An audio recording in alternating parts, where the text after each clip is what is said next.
아멘. 예, 오늘 함께 나누실 말씀은 로마서 1장 16절에서 17절 말씀입니다. 이미 지난주에 여러분께서 생명의 삶 통해서 이미 묵상하신 부분이고요. 또 특별히 오늘 말씀은 이미 우리가 익히 아는 말씀입니다. 익히 아는 만큼 매우 중요한 말씀입니다. 그래서 오늘 로마서 1장 16절에서 17절 말씀을 통해서 말씀 제목은 무엇으로 살아야 할까? 무엇으로 살아야 할까? 요즘 여러분 무엇으로 살아가고 계십니까? 이 질문에 대한 대답이 오늘 말씀 가운데 있습니다. 예. 오늘 로마서 말씀 보도록 합니다.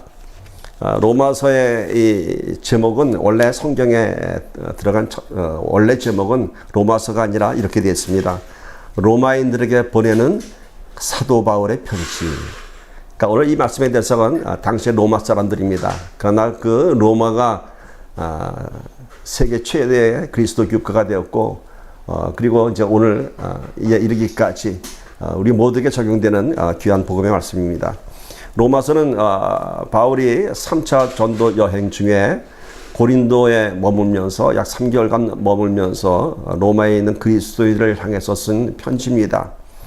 당시 로마의 상황은 이런 상황이었습니다. 로마의 그리스도교를 믿는 그리스도인들이 생겼습니다. 이들에게는 두 가지의 사람들이 있었습니다. 유대인들이 있었고 또 헬라인, 마게도니아인들을 비롯한 이방인들이 있었습니다. 근데 이 로마 교회에 이제 문제가 생기기 시작했습니다. 근데 이들에게 생긴 문제는 민족과 어떤 정서와 문화와 이런 것으로 인한 갈등이 아니라 바로 교류에 관한 문제였습니다. 유대인과 이방인들이 서로 충돌하기 시작했습니다. 무엇에 대해서 충돌을 했냐면은 바로 율법과 복음에 대한 그 정의를 해석하는 신학적 관점이 서로 달랐던 것입니다.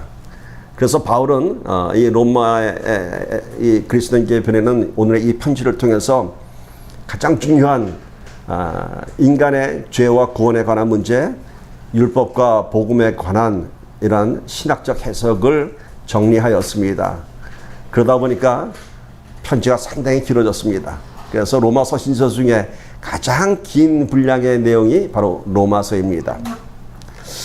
마틴 루터는 이 로마서를 신약에 기록된 책 중에서 교리적으로 가장 중요한 책이고 가장 순수한 복음을 기록하였다고 평가하고 있습니다. 또한 칼빈은 이렇게 얘기합니다. 만약 그리스도교인들이 이 로마서를 진정으로 이해할 수 있다면, 진정으로 깊이 마음속에 새길 수 있다면 그것은 성경의 가장 심오한 진리를 깨닫는 것이고 가장 성경의 핵심적인 복음의 가치를 소유하게 될 것이다 라고 얘기했습니다. 따라서 우리도 이제 생명의 삶이 로마서를 진행하는 동안 매일매일 깊이 묵상하시기를 부탁드리겠습니다. 그리고 또 목요일에 만나서 또 함께 은혜 나누기를 원합니다. 자, 오늘은 1장의 16절 17절인데 1장에 큰 주제가 있습니다. 1장에서 다루는 사도 바울이 로마 교회에 보내는 그 가장 첫 번째 주제가 무엇일까요? 아주 그만큼 중요한 주제이죠. 그 두 주제가 무엇이냐면은 어떻게 살 것인가, 그리스도인으로서 어떻게 살 것인가 이겁니다. 그래서 그 두 주제가 어떻게 상반되냐면은 믿음으로 살 것인가 아니면 육신의 정욕대로 살 것인가. 그리스도인이 됐다고 하면서 살아가는 그 모습 가운데서 복음의 그 가치를 붙잡고 살아갈 것인가, 그 믿음으로 살아갈 것인가, 아니면은 예전처럼 그대로 육신의 정욕대로 살아갈 것인가 라고 하는 이 중요한 주제를 다루고 있습니다. 오늘 1장 16절 말씀 먼저 보도록 합시다. 내가 복음을 부끄러워하지 아니하노니 이 복음은 모든 믿는 자에게 구원을 주시는 하나님의 능력이 됨이라. 먼저는 유대인에게요 그리고 헬라인에게로다. 자, 유대인과 헬라인을 구분했죠. 그만큼 로마 교회는 유대인과 헬라인 간의 이러한 복음에 대한 해석의 갈등이 많았던 것입니다. 자, 바울이 먼저 얘기합니다. 복음을 부끄러워하지 않는다고 합니다.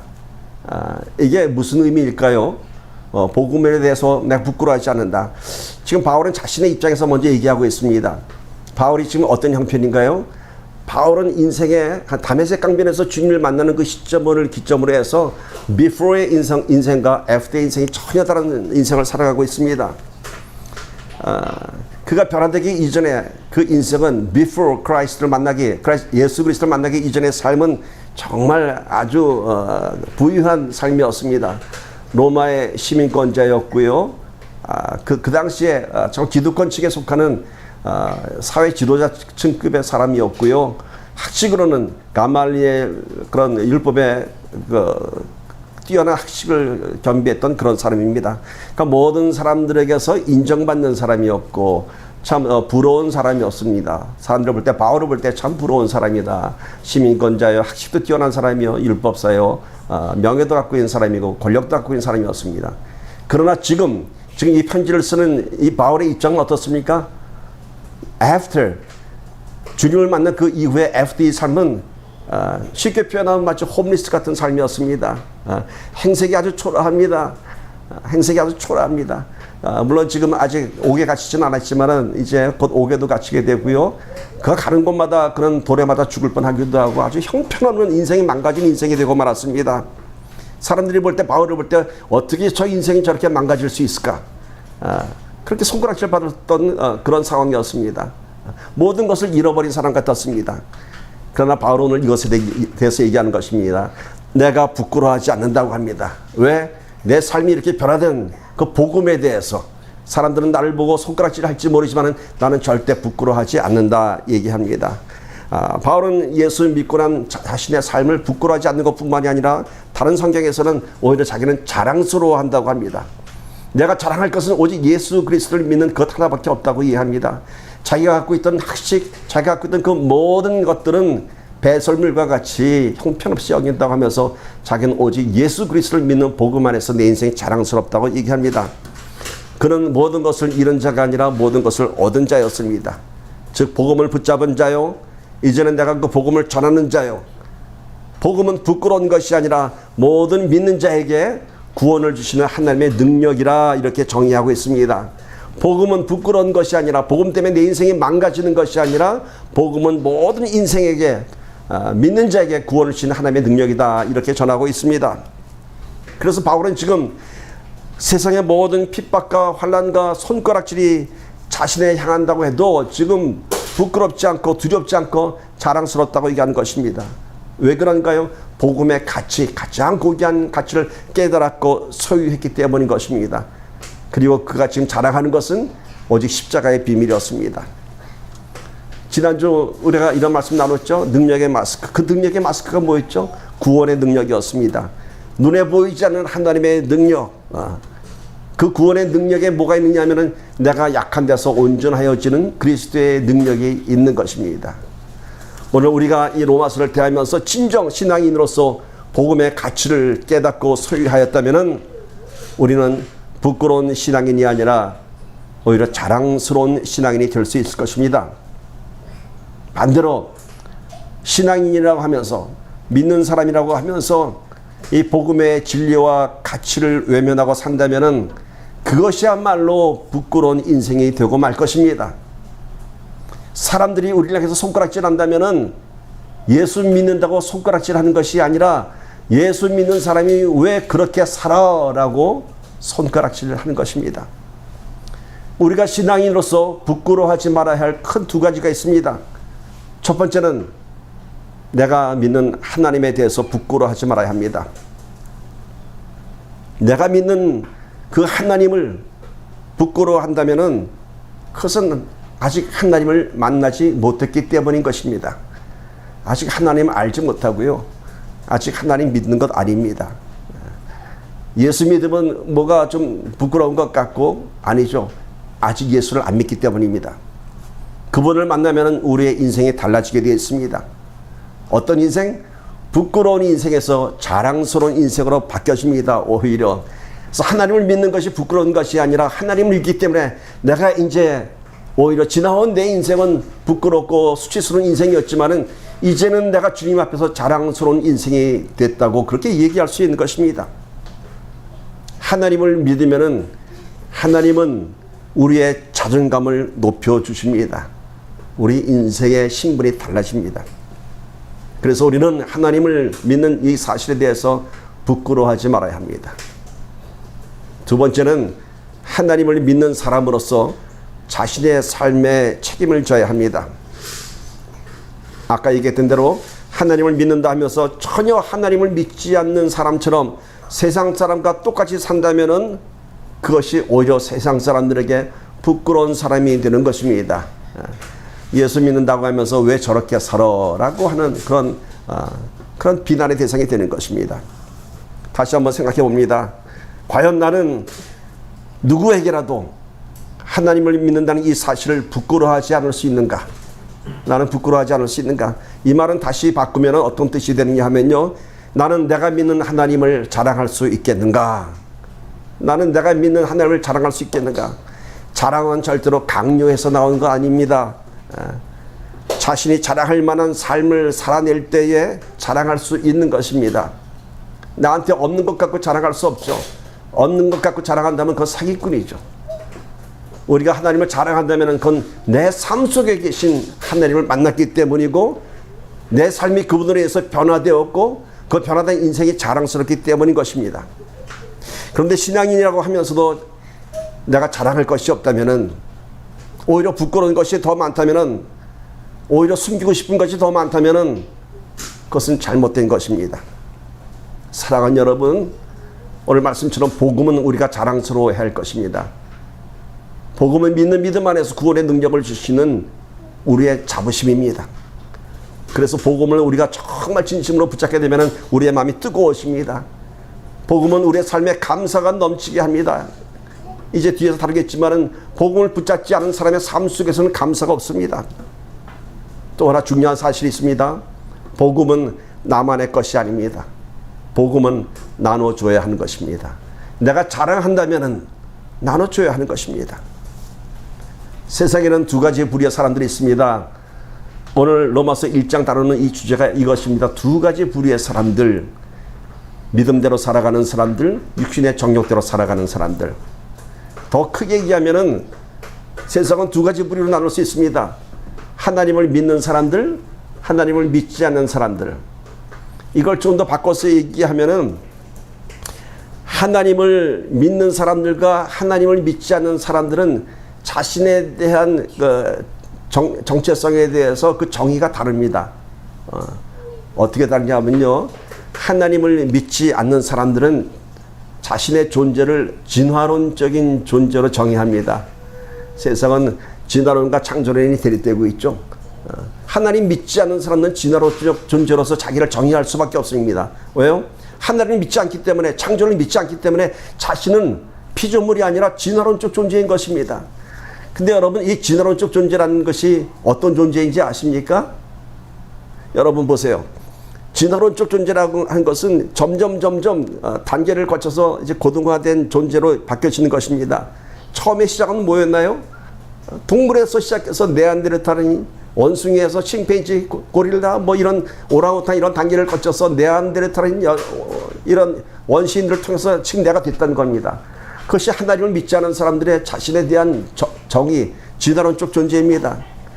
결국 뭐예요? 동물에서 시작한 것이죠. 그렇다면 우리가 그 사람들 보러 당신은 동물이야 라고 하면 좋아하겠습니까? 그런데 수많은 사람들이 그렇게 짐승같이 살고 있습니다. 자신의 존재가 동물과 똑같이 그렇게 살아가고 있습니다. 어떻게 해요? 육신의 정욕대로. 그런가 하면은 하나님을 믿는 사람들은 자신의 존재를 어떻게 정의할까요? 창조론적 존재로서 정의하는 것이죠. 그건 뭐냐면은 하나님께서 나를 지었다. 나는 하나님의 탄생의 피조물이다, 이것이죠. 근데 하나님을 믿는 사람은 하나님의 피조물은 그것을 믿는 것에서 끝나는 것이 아니라 그 믿음으로 구원을 얻는 데까지 가는 것입니다. 타락한 인간, 동물과 같이 되어버린 인간이 다시 하나님의 창조된 모습으로 돌아가기 위한 과정, 구원의 과정을 겪어야 되는데 그것을 믿음으로 완성해야 하는 것입니다. 그래서 피조물의 마지막 단계는 구원의 완성에 이르러야 하는 것입니다. 구원에 이르는 믿음이야말로 신앙의 참된 본질입니다.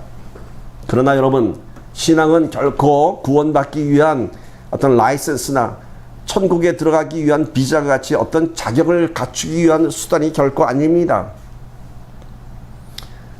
구원은 어떤 수단이 아니라 구원받은 사람들에게는 생명이 시작됩니다.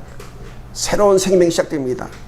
그래서 그 신앙 자체에 영적인 생명력이 시작되어서 인생이 변화하게 됩니다. 성장하게 되고 성숙하게 되고 그 삶이 변하는 것입니다. 구원받은 신앙은 제자리에 있는 것이 아니라 영적인 성숙을 이루어가는 것입니다. 이거야말로 영적인 진화인 것입니다. 이거야말로. 여러분, 무생물은 스스로 변화하지 않습니다. 진화할 수가 없습니다. 생명 있는 생명체만이 변화할 수 있습니다. 성장하고 성숙하고. 신앙은 생명입니다. 신앙은 한 인격체를 통해서, 한 가정을 통해서, 공동체를 통해서 계속적인 영적인 성숙과 발전이 계속되어야 하는 것이 당연한 결과인 것입니다. 생명이 있기 때문인 것입니다. 그러나 우리 신앙에 변화가 없고 늘 그 자리에 있다면은 그것은 뭘 의미합니까? 그 신앙에 생명이 없다는 것입니다. 즉 죽은 신앙인 것입니다. 열심히 교회에 출석을 하는데, 오랫동안 교회를 다녔는데 내 인생에 아무런 변화가 없다면 무엇을 의미합니까? 생명이 없다는 것입니다. 여러분, 달걀로 치면은 무정란, 무엇인지 아시죠? 부화하지 못하는 달걀.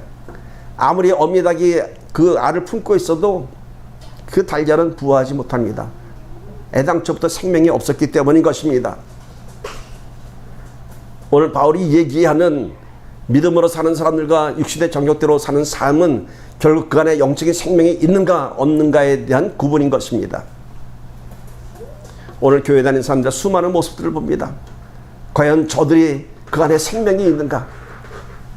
코로 숨쉬고 호흡하는 생명이 아니라 영적인 성숙을 이루어가는 그런 영적인 생명이 있는가? 다시 한번 깊이 생각해 봐야 할 것입니다. 공연장에서 수많은 사람들이 쏟아져 나옵니다. 그리고 그들이 한마디씩 얘기합니다. 와, 오늘 공연 참 너무 멋졌어. 야, 감동적이었어. 역시 잘해. 그리고는 어떻게 됩니까? 다 뿔뿔이 흩어져서 다시 그들의 삶 속으로, 현실 속으로 돌아갑니다. 그 공연은 잠깐 공연 시간 동안만 관객들에게 재미와 감동을 주었을 뿐입니다. 어떤 훌륭한 공연도 그 관객의 인생을 변화시키지 못합니다. 어쩌면 오늘날 교회에서 쏟아져 나오는 수많은 사람들의 모습 가운데 이런 사람들이 많이 있지 않을까라는 생각을 해봅니다. 마치 공연을 관람하듯이, 야, 오늘 예배 참 좋았어. 오늘 찬양 참 좋았어. 말씀 참 좋았어. 너무 많이 은혜 받았어. 그리고는 다시 아무 일도 없었던 것처럼 다시 그들의 삶 속으로 들어가는 모습을 보게 됩니다. 신앙은 공연을 관람하듯이 예배를 구경하고 나오는 것이야. 그것이 다가 아닙니다. 신앙은 일시적인 나의 감정을 만족시키는 것이 아니라 나를 창조하신 하나님을 만나고 그의 창조의 목적과 섭리에 따라서 변화하고 성장해야 하는 것입니다. 그것이 바로 구원의 목적입니다. 많은 사람들이 그저 교회를 다니기만 하면 저절로 구원받고 신앙에 성장할 것으로 기대하고 있지만 그것은 착각입니다. 수십 년 교회를 다녔어도 여전히 구원에 확신이 없이, 아니 어쩌면은 구원받은 줄 착각하고 사는 사람들이 참 많이 있지 않은가, 이런 생각을 해봅니다. 여러분, 교회에 나오는 것만으로 그것이 다가 아닙니다. 교회에 나온 것으로 구원을 경험하고 신앙이 완성되는 것 아닙니다. 아이를 피아노 학원에 등록시키면 그 아이가 저절로 피아노를 잘 치게 되나요? 아니죠. 훈련받아야 되고 연습해야 되는 것이죠. 신앙은 영적인 생명이 시작되는 순간부터 신앙의 훈련이 시작되는 것입니다. 영적인 생명이 시작되는 것을 우리가 구원받았다고 정의합니다. 그러나 거기서 끝나는 것이 아니라 그 생명이 자라고 성숙해져야 합니다. 그래서 하나님은 우리에게 신앙의 훈련과 연단이라는 과정을 주시는 것입니다. 진정한 신앙생활은 구원받는 순간부터 시작합니다. 아무리 오래 교회를 다녔어도 구원에 대한 영적인 체험과 확신이 없다면 아무런 변화가 일어나지 않습니다. 신앙이 성장하지 못하는 이유는 바로 구원을 경험하지 못했기 때문인 것입니다. 구원받은 신앙은 당연히 신앙에 싹이 내리고 잎이 나고 열매가 맺어져야 한 것입니다. 구원은 우리 신앙의 가장 본질적인 주제입니다. 그런데 우리 이민교회에서는 신앙생활의 시작을 대개 이민생활 가운데서 사람을 만나기 위한 성도의 교제로 또 그것에 만족하면서 신앙생활을 하는 사람들이 참 많습니다. 그래서 신앙생활에는 영적인 성장에는 접근도 하지 못하고 그저 늘 사람 보고 사람 만나고 사람을 의지하는 것이 익숙해지다가 결국에는 또 사람들 때문에 실망하고 교회를 떠난 사람들이 많이 있습니다. 이 코로나 사태 이후에 교회를 아주 떠난 사람들이 3분의 1 된다는 그런 안타까운 통계가 있었습니다. 그 사람들이 어떤 사람들인가요? 이 사람들은 교회에 나오는 동기와 목적이 오로지 어떤 펠로십, 교제와 사람들의 관계가 다였기 때문에 현장 예배가 폐쇄되자 자연스럽게 교회를 떠나고 마는 것입니다. 그들이 원했던 만남, 그들이 원했던 기대를 채우지 못하기 때문에 교회를 떠나는 것입니다. 애당초 예배의 감격이나 은혜의 경험이 있었던 것은 아닙니다. 오늘 바울이 전하는 부끄럽지 않은 복음의 가치, 자랑스러운 복음의 가치를 몰랐기 때문인 것입니다. 복음은 사람들에게서 나온 것 아닙니다. 믿는 사람들하고 많이 같이 가깝게 지낸다고 그 복음이 나한테 받아들여지는 것 아닙니다. 물론 복음은 사람을 통해서 전해지지만은 그 복음의 능력은 오직 하나님에게서 나오는 것입니다. 오늘 저와 여러분이 전해야 할 것은 나의 신앙에 대한 자랑이 아니라 나의 자랑이 아니라 내 인생이 변화된 것에 대한 내 자랑이 아니라 나를 변화시킨 복음의 능력에 대해서 자랑을 해야 할 것입니다. 그것이 전도의 본질입니다. 그리고 오늘 말씀에서 복음의 대상은 어느 특별한 사람들, 이미 약속되어진 사람들에게만 허락되는 것이 아니라고 합니다. 바울은 로마의 그리스도인들을 향해서 유대인이라고 특별한 선민이 아니고 이방인 헬라인이라고 해서 구원이 없는 것 아니다라고 오늘 전하고 있습니다. 당시 이것이 로마 교회의 갈등이었습니다. 유대인들의 영적인 우월감, 할례받은 민족, 이것에 대해서 갈등이 있었습니다. 그러나 바울이 오늘 얘기합니다. 아니다. 구원은 먼저는 유대인에게요, 나중에는 헬라인에게로다. 이 순서는 먼저 유대인에게 율법이 주어졌기 때문에 그런 이야기를 한 것입니다. 하나님의 율법이 먼저 유대인에게 주어졌지만은 완성된 율법, 그것이 뭔가요? 복음입니다. 그 복음은 모든 이방인에게도 함께 전해지는 것이다. 이렇게 얘기합니다. 로마서 2장 28절, 29절 2장의 말씀을 잠깐 먼저 봅니다. 무릇 표면적 유대인이 아니요 표면적 육신의 할례가 아니니라. 오직 이면적 유대인이며 할례는 마음에 할지니 영에 있고 율법 조문에 있지 아니한 것이라. 그 칭찬이 사람에게서가 아니요 다만 하나님에게서니라. 자, 무슨 말씀입니까, 여러분? 표면적 유대인, 나면서부터 유대인, 나면서부터 하나님의 언약의 백성. 그러나 그들의 율례, 그들의 육신의 할례, 율법의 할례가 진정한 할례가 아니다. 즉 구원이 아니다 얘기합니다. 여러분, 성경 역사에서 최초의 할례가 언제부터 시작되었는지 아십니까? 하나님께서 아브라함에게 찾아오셔서 99세 때 내가 이제 이삭을 주리라 하면서 이 이후로는 그 태어난 자손들에게 모두 할례를 행하라고 했습니다. 나하고의 약속이다. 언약 관계를 정의하기 위해서 할례를 명했습니다. 그런데 지금 아브라함은 할례를 받기 전에 이미 하나님으로부터 믿음으로 인하여 의인이라는 칭호를 먼저 받았습니다. 할례를 받기 이전에. 로마서 4장 3절 봅니다. 아브라함이 하나님을 믿음에 그것이 그에게 의로 여겨진 바 되었느니라. 즉 아브라함은 할례와 상관없이, 율법과 상관없이 그의 믿음이 의로 여겨졌습니다.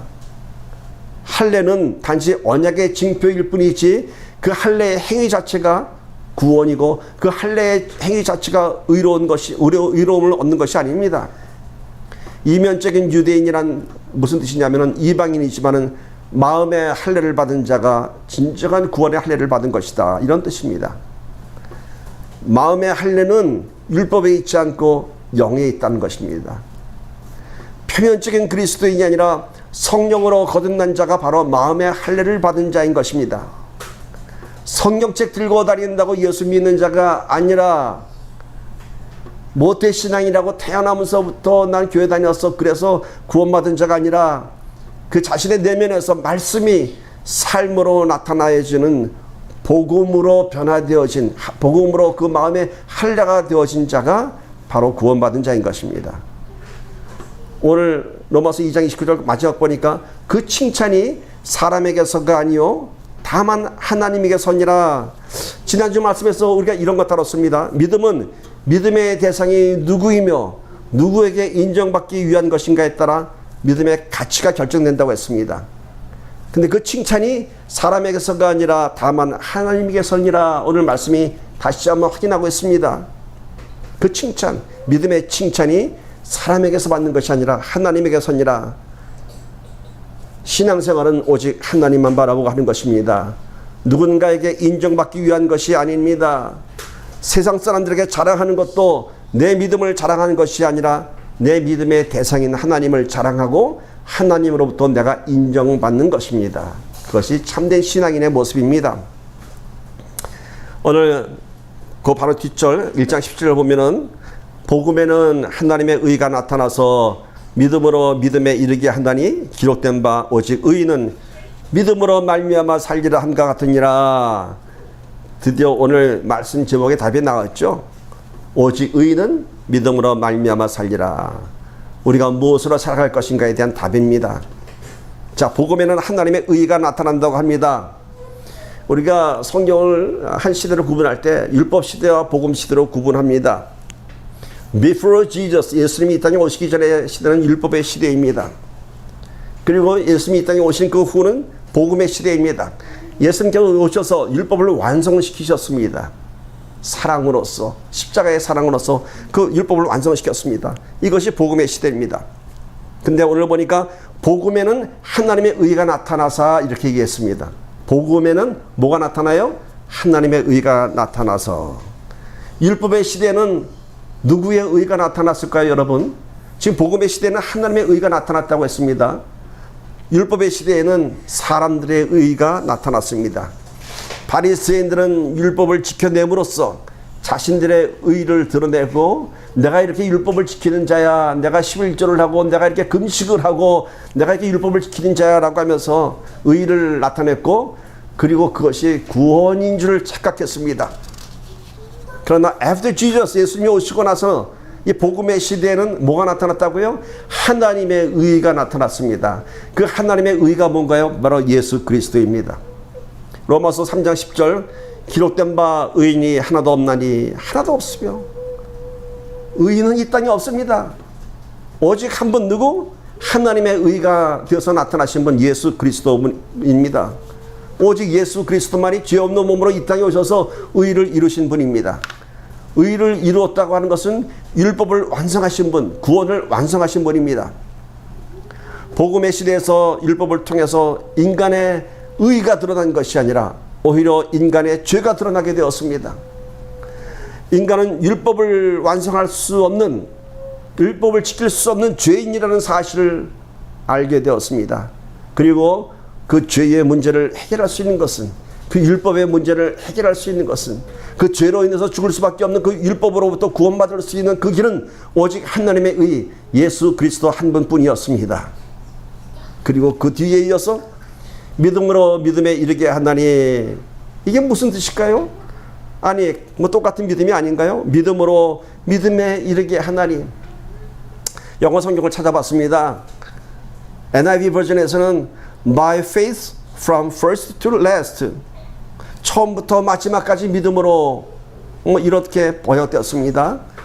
킹 제임스 버전을 봤더니 from faith to faith, 믿음에서 믿음으로. 이게 뭔가 좀 막연합니다. 믿음으로 믿음에 이르게 하나니, 처음부터 마지막까지 믿음으로. 이게 그냥 마음에 와닿지 않습니다. 그래서 한번 헬라어 원본을 한번 찾아 들어가 봤습니다. 그랬더니 거기에서 윤곽이 드러났습니다. 헬라어는 상당히 철학적인 언어입니다. 그래서 전치사 하나를 통해서도 그 뜻이 다 세세하게 드러납니다. 그래서 제가 오늘 헬라어 원본을 여러분께 제시하지는 않겠습니다. 어려울 테니까. 그러나 그 뜻을 제가 설명하면은 앞에 나오는 믿음으로 라고 하는 것은 영어로 바꾸면 이런 뜻입니다.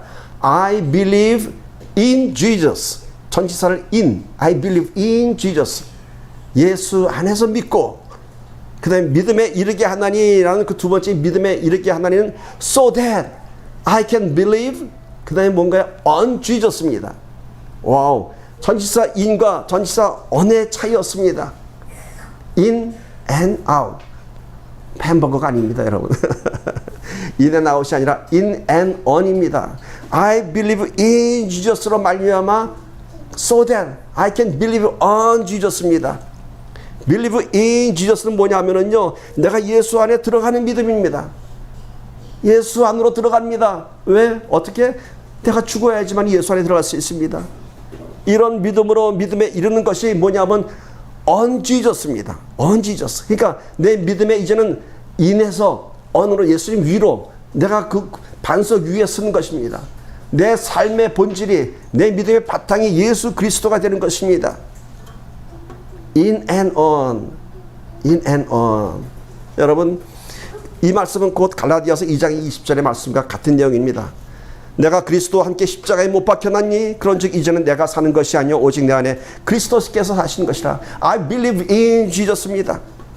그 다음에 이제 내가 육체 가운데 사는 것은, 이제 내가 육체 가운데 사는 것은 I believe on Jesus. 예수 믿는 믿음으로입니다. 나를 사랑하사 나를 위하여 자기 자신을 버리신 하나님의 아들을 믿는 믿음 안에서 사는 것이라. 아마 갈라디아서 2장 20절도 제가 수도 없이 설교 가운데 인용했을 것입니다. 왜요? 그만큼 중요하기 때문에. 오늘 이 갈라디아서 2장 20절 전치사 두 개로 집약해 봅시다. 뭐라고요? in and on. 이게 잘 in and out하고 헷갈리면 안 됩니다. 여러분, 잠시 여담이지만 햄버거 in and out 참 맛있죠? 그 in and out 뜻이 뭔지 아세요? in and out이 요한복음 10장에 나오는 들어가며 나가며 꼴을 얻으리라, 거기서 따온 겁니다. 그 in and out 햄버거 그 오너십이 크리스천이거든요. 그러니까 여러분 자꾸 이제 오늘 말씀 in and out에서, 물론 out도 의미가 있습니다. in and on에서 우리가 out 밖에 나가야 하는 것입니다. 여기까지 한번 전개해 봤습니다. 여러분, 다시 한번 얘기한다. 믿음의 시작은 I believe in Jesus. 내가 그리스도와 함께 십자가에 못 박히는 것입니다. 그리고 믿음의 마지막은 I believe on Jesus. 하나님의 아들을 믿는 믿음 안에서 사는 것입니다. 나는 지금 믿음의 어느 단계에 있는 것인가? 나는 믿음의 어느 단계에 있는 것인가? 어쩌면은 I believe around Jesus가 아닌가? in도 아니고 on도 아니고 그 주변에서 맴돌지 않고 있지 않은가? 아니면 I believe out of Jesus가 되지 않았는가? 언제부턴가 내가 떠난 사람이 되지 않았는가? 여러분, 다시 돌아와야 합니다. in Jesus. 그리고 구원의 반석에 서야 합니다. on Jesus. 복음에는 이렇게 하나님의 의가 나타나서 믿음으로 믿음에 이르게 하나니 기록된 바 오직 의인은 믿음으로 말미암아 살리라 함과 같으니라. 이제 in Jesus, on Jesus에서 그 삶의 모습이 뭐라고요? 오직 의인은, 예수 믿는 사람은 믿음으로 말미암아 살리라. 바로 이게 오늘 말씀의 결론입니다. 오직 믿음으로 말미암아 살리라. 그런데 여러분, 오늘 이 똑같은 말씀이 로마서 1장 10절에 이 말씀이 구약에도 기록되어 있는 사실을 알고 계신가요? 구약에도? 하박국서 2장 4절 보세요. 보라, 그의 마음은 교만하며 그 속에서 정직하지 못하나 의인은 그의 믿음으로 말미암아 살리라. 하박국서에 먼저 기록됐습니다. 하박국이 전류를 합니다. 이스라엘을 침략하는 바벨론을 바라보면서 하나님이시여 어찌하여 저 악인들은 형통합니까? 왜 우리들은 이렇게 죽어가야 합니까? 왜 이렇게 우린 침략자들 앞에서 무너져야 합니까? 라고 절규할 때 하나님께서 딱 한마디 하셨어요. 오직 의인은 믿음으로 말미암아 살리라. 단호한 음성이었습니다. 오늘 말씀 제목의 답변입니다. 우리가 이 힘들고 어려운 사태 속에서 하나님 어떻게 살아가야 합니까? 어떻게 살아가야 합니까? 왜 이런 어려움이 있습니까? 라는 우리의 절규 가운데 주시는 하나님의 답변. 나는 무엇으로 살아가야 합니까? 할 때 주신 답변 뭔가요? 오직 믿음으로 살리라. 믿음으로 살아야 하는 것입니다. 그럼 믿음으로 살아가는 것이 무엇인지 하박국의 이런 정의를 한번 봅시다. 하박국 3장 17절 18절 보세요. 비록 무화과 나무가 무성하지 못하며 포도나무에 열매가 없으며 감람나무에 소출이 없으며 밭에 먹을 것이 없으며 우리의 양이 없으며 외양간에 소가 없을지라도, 그 다음에 믿음으로 말미암아 사는 것입니다. 나는 여러 말미암아 즐거워하며 나의 구원의 하나님으로 말미암아 기뻐하리로다. 이게 바로 오직 의인은 믿음으로 말미암아 사는 이런 삶의 모습인 것입니다. 성경학자들은 오직 의인은 믿음으로 말미암아 살리라 라고 하는 이 하박국의 고백이 500년 후에 바울에게 영향을 미쳤고, 또 그 후에 또 그 같은 많은 세월이 지나고 나서 루터에게까지 그 큰 영감을 주었다고 합니다. 하박국, 바울, 루터에서 멈추지 않고 오늘 2020년을 살아가는 저와 여러분에게 이 코로나 사태 속에서 우리의 마음에 깊이 이 말씀이 새겨지기를 바랍니다. 무엇으로 살아갈까? 오직 의인은 믿음으로 말미암아 살아가리라. 과연 먹을 것이 없고 두려운 환난의 때에 오직 여호와로 말미암아 구원의 하나님으로 말미암아 기뻐하리로다. 오직 믿음으로 살리라. 우리는 이런 고백을 해야 할 것입니다. 무엇으로? 믿음으로 고백하는 것입니다. I believe in Jesus. 주님 안에 들어가서 I believe on Jesus. 주님과 함께 동행하는 것입니다. 로마서의 주제는 두 가지 주제인데, 믿음으로 살아가는 의인들의 모습과 육신의 정욕대로 살아가는 모습입니다. 두 번째 주제는 제가 길게 다루지 않겠습니다. 우리가 너무 익숙한 모습이기 때문에 오늘 로마서에서는 하나님을 알면서도 그들의 정욕대로 살아가는 사람들의 최후에 대해서 언급하고 있습니다. 믿음으로 살아가지 않고 육신의 정욕대로 살아가는 사람들, 그 모습이 뭔가? 로마서 1장 21절 25절 보세요. 하나님을 알되 하나님을 영화롭게도 아니하고 감사하지도 아니하고 오히려 그 생각이 허망하여지며 미련한 마음이 어두워졌나니 스스로 지혜 있다 하나 어리석게 되어 썩어지지 아니하는 하나님의 영광을 썩어질 사람과 새와 짐승과 기어다니는 동물 모양의 우상으로 바뀌었느니라. 그러므로 하나님께서 그들을 마음의 정욕대로 그 더러움에 내버려두사 그들의 몸을 서로 욕되게 하게 하셨으니 이는 그들이 하나님의 진리를 거짓 것으로 바꾸어 피조물을 조물주보다 더 경배하고 섬김이라. 주는 곧 영원히 찬송할 이시로다. 아멘. 여러분, 하나님을 안다고 합니다. 하나님을 알되 하나님을 영어롭게도 하지 않고 감사하지도 않고, 아까 얘기했죠. 감사가 없다고. 복음의 능력을 잡지 못한 사람들은 감사도 하지 않냐고 그 세상에 허망하여져서 미련한 마음이 되고, 그래서 뭔 대로 산다고요? 육신의 정욕대로 사는 거예요. 그런 사람에 대해서 오늘 하나님의 심판의 말씀이 있는데, 그 심판이 어떤 말씀인지 아세요?